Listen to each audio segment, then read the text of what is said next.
Brad's card, you didn't see that. Nope, we didn't see it. I was literally at the end of my rope. I didn't know what else to do. I'd already thought about suicide 3 times, and this time it wasn't even going to be an option. So this time I did something I had never done in my entire life. I went to a bookstore. And you know what they have in bookstores? They have an entire section called self-help. I swear they do. I didn't know. I go to this section, I sit down, and I start pulling off books. And I'm reading the backs of books. And you know what? People had problems similar to mine. I had absolutely no idea. I found 2 books, and I brought those 2 books home. And now at night, before I went to sleep, instead of crying myself to sleep, I started reading these books. I turned page after page until I finished those 2 books. And when I got done with those 2 books, I felt something that I'd never experienced in my life. I felt hope. I thought, I don't have to live like this anymore. I made myself a promise at that time.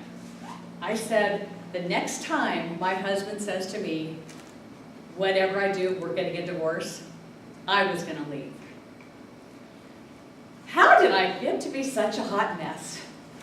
My mother married 5 men and moved me 26 times before I even hit 6th grade. The first 4 men were abusive, violent alcoholics. All I knew my entire life was abuse. After I moved out of the house, I went off to be on my own. I realized that I had no role model. I had no idea what I was supposed to do with my life. My life was spiraling downhill. I was on a death mission. I didn't care if I lived or died. And all I thought about was, I needed a knight in shining armor, somebody to rescue me and just get me out of Las Vegas. I met him on an airplane, and he swept me off my feet. 2.5 years later, he had me move to Ohio with him. Fairy tale come true. I'm away from everything. I'm going to survive now. It didn't take me long to realize that wherever you go, there you are. Now I'm thousands of miles away from anybody in my family and friends. And I'm with a man who was basically my 6th father. He was emotionally abusive. I've never experienced that before. So now with this man, every night I would go to bed and cry myself to sleep. And so that's why I went to the bookstore. It wasn't much later, after I read those books, that he once again threatened me with divorce. And so that moment, it is so hard to describe how I felt. I felt like the weight of the world was lifted off my shoulders. At that moment, I hadn't left, I hadn't done anything. I just knew what I was going to do. Can I have my water, please? I'm sorry. Super dry. I have on allergy medication. It's not helping any. Thank you. Sorry, guys. That's all I need. So the next morning he went to work, and I moved out. I'm drawing a blank. When you come from abuse in your childhood, when that is all you know, that's all you know. 30 years of my life, and then 5 years with this man, all I knew was dysfunction and abuse. As far as I was concerned, I had 2 feet completely planted in chaos and dysfunction. It was my concrete. After I read those 2 books, my little baby toes started slipping out. And then I read more books. And then I read more books. And by the time the 5 years was over, my feet were completely taken out of dysfunction and abuse. And I was now firmly planted in hope and strength and power. Wasn't really good at it yet, I just knew that this is what I was going to do. It took me forever to get through. I have 3 things as well that I will put at the beginning that I want to share with you, things that you could do to not take the 5 years to get from where you are to where you want to be.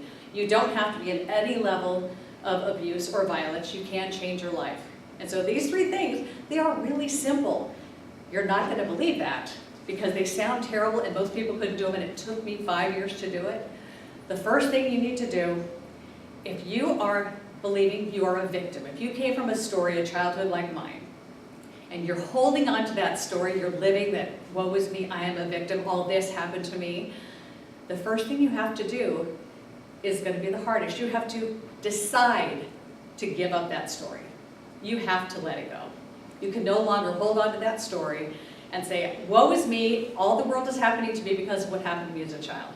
It is simply a decision. You have to move away and let that go. I held resentments for every single person in my life. Everything that they'd done me wrong, all the stuff that happened to me, I blamed everybody. When I realized that all I had to do was decide that I am responsible for me, I need to drive my own bus, all of that fell away. It was literally like flipping a switch. You can decide to drop your victim story. You do not need to be a victim. The second thing you need to work on, if you don't already, you have to have self-love. I remember walking by the mirror when I was married to this man, and I caught a glimpse of myself. And as I turned and I saw my reflection in the mirror, I pulled up my fist so tight, I wanted to smash that mirror to smithereens because I despised that person looking back at me. I could not stand her. And looking back, I feel so sorry for that woman because today I can look in the mirror and I know I'm a good person. I know I'm lovable. And I know when you are love, when you exude love, that's all you get back is love. When you put it out there, it's your vibrational energy. You raise your vibration, everybody around you. Hold on this one. Sorry. The point I want to get to with this is when we're young, we're programmed with all kinds of beliefs. And we go to church, our family. A belief, believe it or not, is merely a thought you continue to think. When you change your thoughts, you change your beliefs.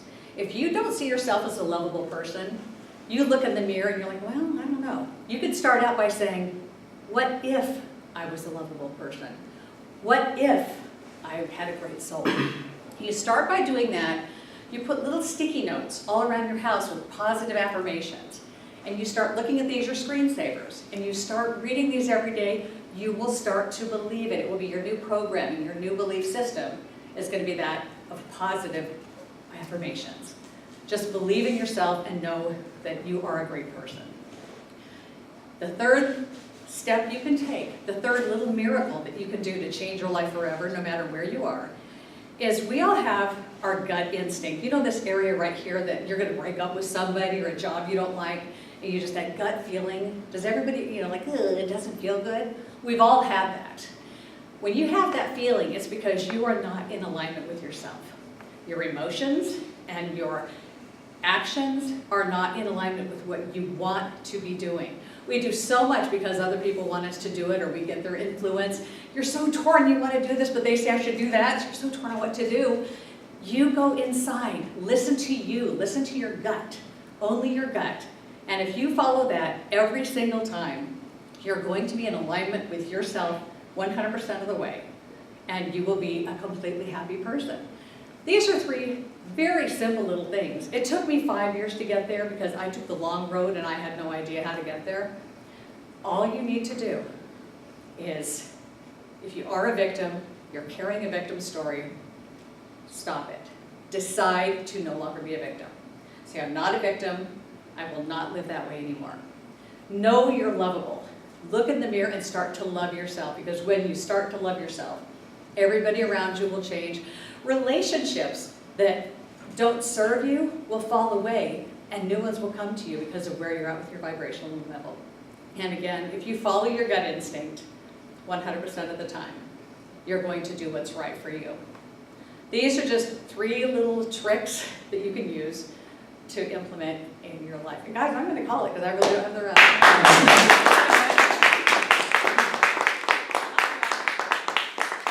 Nothing to say, you have to take all 10 minutes. If you can do it in 8 minutes. I don't even know what time it was or where I was at. Yeah, about 30 seconds left. Oh, seriously? Oh, I have no idea where we were. Okay. Earl, do you want to go first? Lisa? I know. Earl, I'm sorry. I know, no allergy medicine day of. And make sure y'all bring a, have a bottle of water handy so that just before you go on, you can sip it. So the minute I understood that your mouth was dry and you kind of got thrown off, and I noticed you said, oh, this is not a good start, I did not pay attention to one iota of body language or presentation, but I was listening specifically for things that go, yeah, I'm really paying attention to that. So here's what I came up with.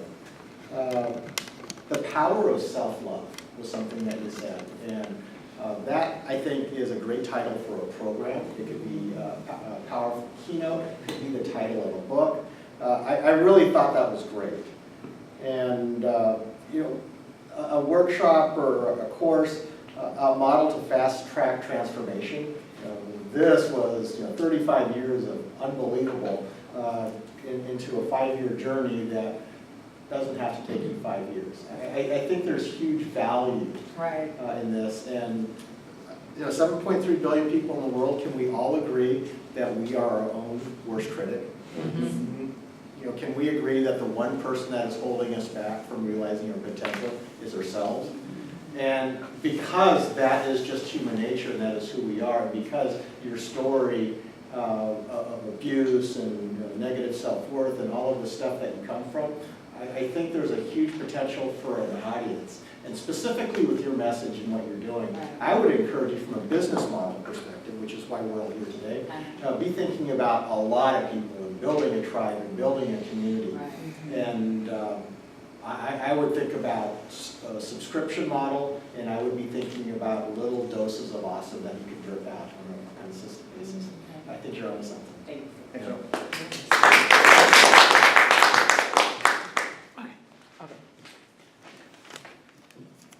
I wrote a lot. I did, but it was good stuff. Well, first and foremost, incredible that you're sharing your story, because people need to hear it. I know, that's You're why I'm not- doing it. I have to. It just brings tears to my eyes to know you went through that. Not now, I'm telling you. Yeah, I'm not. I'm a whip. I never cry. Things hit me sometimes.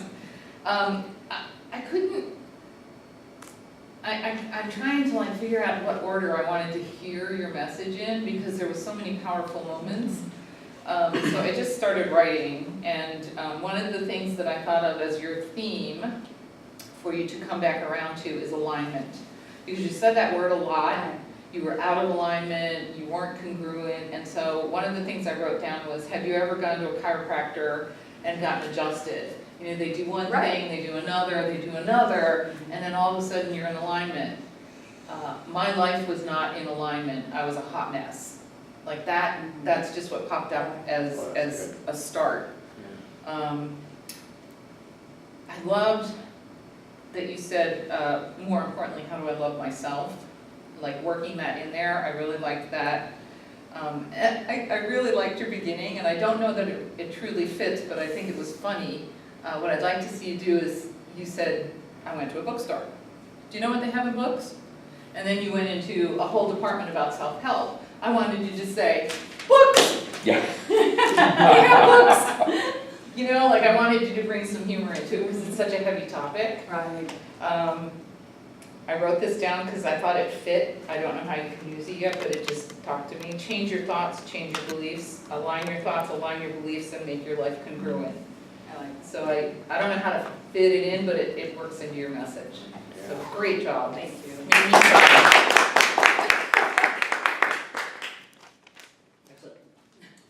Let's see, there was so much going for you through your message and things like that, and of course the emotion, we all felt it. This is also for you in terms of the numbers, that feels uncomfortable because you did it. Yeah. You could also use a timeline. You talked about the 5-year journey, because this counts the question, when do I travel? It took 5 years to Got get it. there. Good one. Yeah. And then you get here, and then when you go, same thing, so you go return stage, three. And I would use other than, use miracles, at least talk about adjustments, but don't use things, because it's. Right, and I definitely didn't make you, I was throwing. Oh, that's fine. I mean, when you said 3 to her, I'm like, oh, I. And be consistent. Then you can go, this is your first action or your first, then travel, this is your second one. So then you've established that there's a timeline. Got it. And it did take 5 years, so you could go Right. like that. Got it. All right.